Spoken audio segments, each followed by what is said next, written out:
Wilfrid Gordon McDonald Partridge, written by Mem Fox and illustrated by Julie Vivas.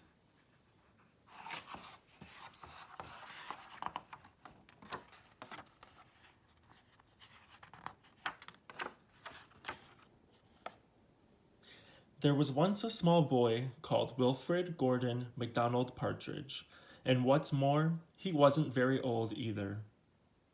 His house was next door to an old people's home, and he knew all the people who lived there.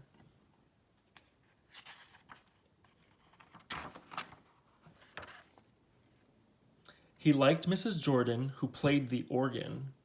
He listened to Mr. Hosking, who told him scary stories. He played with Mr. Tippet, who was crazy about cricket. He ran errands for Miss Mitchell, who walked with a wooden stick. He admired Mr. Drysdale, who had a voice like a giant. But his favorite person of all was Miss Nancy Allison Delacourt Cooper, because she had 4 names, just as he did. He called her Miss Nancy and told her all his secrets.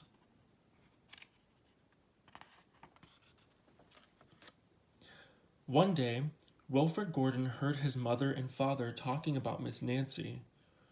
"Poor old thing," said his mother. "Why is she a poor old thing?" asked Wilfrid Gordon. "Because she lost her memory," said his father. "It isn't surprising," said his mother. "After all, she is 96. "What's a memory?" asked Wilfrid Gordon. He was always asking questions. "It's something you remember," said his father. But Wilfrid Gordon wanted to know more, so he called on Mrs. Jordan, who played the organ. "What's a memory?" he asked. "Something warm, my child, something warm."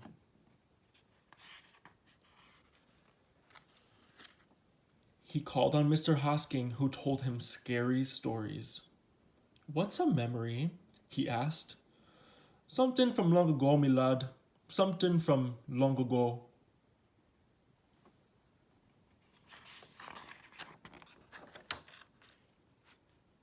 He called on Mr. Tippet, who was crazy about cricket. "What's a memory?" he asked. "Something that makes you cry, my boy. Something that makes you cry." He called on Miss Mitchell, who walked with a wooden stick. "What's a memory?" he asked. "Something that makes you laugh, my darling. Something that makes you laugh."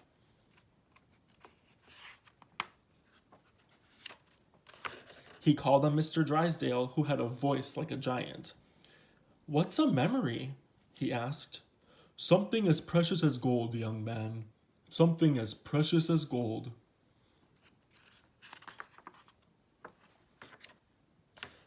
So Wilfrid Gordon went home again to look for memories for Miss Nancy, because she had lost her own.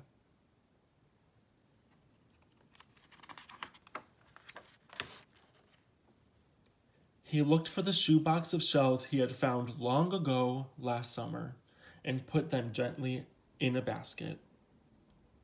He found the puppet on strings which always made everyone laugh, and he put that in the basket too. He remembered with sadness the medal which his grandfather had given him and placed it gently next to the shells. Next, he found his football, which was as precious as gold.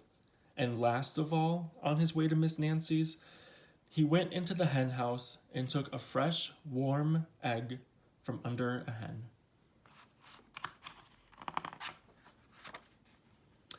Then Wilfrid Gordon called on Miss Nancy and gave her each thing one by one.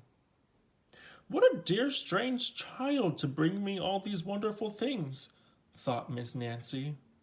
Then she started to remember.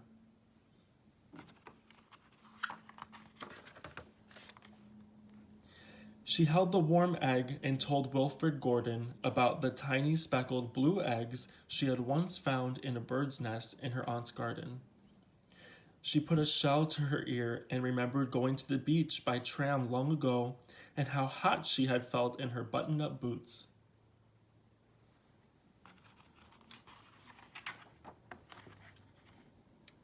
She touched the metal and talked sadly of the big brother she had loved, who had gone to war and never returned.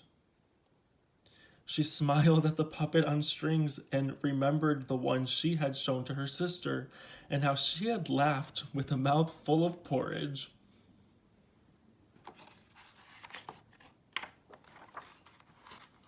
She bounced the football to Wilfrid Gordon and remembered the day she had met him and all the secrets they had told. And the two of them smiled and smiled because Miss Nancy's memory had been found again by a small boy who wasn't very old either.